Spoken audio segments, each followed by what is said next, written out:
தக்காளி, பச்சை மிளகாய், கருவேப்பிலை போட்டு பருப்பு வேக வச்சுருக்கோம். வெந்தவுடனே இந்த மாதிரி இருக்கும், எடுத்து வச்சுக்கோங்க. ஆனால் வல்லாரைக்கீரையை நம்ம இப்படி கத்திரிக்கோல் வச்சு கட் பண்ணி எடுத்துக்கிறோம். வல்லாரைக்கீரையோட இந்த 2 கொத்து முருங்கைக்கீரையும் சேர்த்து போட்டோம்னா இந்த வல்லாரைக்கீரையோட கசப்பு நமக்கு தெரியாது.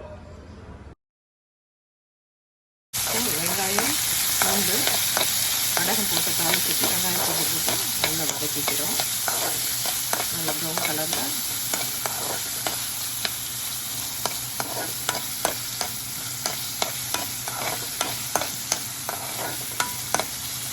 ஒரு 2 minutes நல்லா வதக்கிட்டோம்.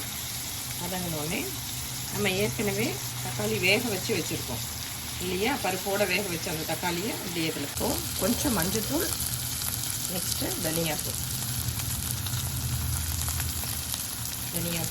சின்னதாக ஸ்பூன் 1 ஸ்பூன். இதில் சால்ட்டு, இதோட சேர்த்து சால்ட்டு. இது இந்த சால்ட்டில் ஆல்ரெடி நான் முருங்கைக்கீரையை காய வச்சு பொடி பண்ணி இந்த சால்ட்டோடு சேர்த்து வச்சுருக்கேன். அந்த சால்ட்டை யூஸ் பண்ணுறேன். இப்போ நல்லா கீரை வதங்கிடுச்சு, எல்லாமே வதங்கிடுச்சு. நான் இதில் காரப்பொடியோ எதுவுமே யூஸ் பண்ணலை. ஒன்லி ஒரே ஒரு பச்சை மிளகாய் போட்டு வேக வச்ச பருப்பு மட்டும்தான். நல்லா கொதிச்சிட்ருக்கு, அது நல்லா வேகட்டும். அதோட நம்ம 1 ஸ்பூன் ஜீரகப்பொடி, 1/2 ஸ்பூன் மிளகு, ஜீரகப்பொடியும் மிளகு பொடியும் சேர்த்து அதில் மிக்ஸ் பண்ணிடுறோம். டேஸ்ட்டுக்கு உப்பு எவ்வளோ தேவையோ அதை போட்டோன்னா டேஸ்டியான வல்லாரைக்கீரை பருப்பு கூட்டு ரெடி. ரொம்ப காரம் இருக்காது, குழந்தைங்களுக்கு கொடுக்கலாம். மெயினாக இது குழந்தைங்களுக்காக நான் உண்டான டிஷ் தான்.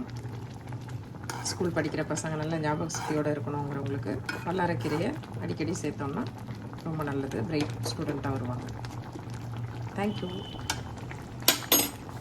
இந்த ஒரு வாட்ச் உங்களுக்கு ரொம்ப பிடிச்சிருந்ததுன்னா செஞ்சு பார்த்து சாப்பிடுங்க. பிடிச்சிருந்ததுன்னா லைக் பண்ணுங்கள், ஷேர் பண்ணுங்கள், சப்ஸ்கிரைப் பண்ணுங்கள். தேங்க்யூ.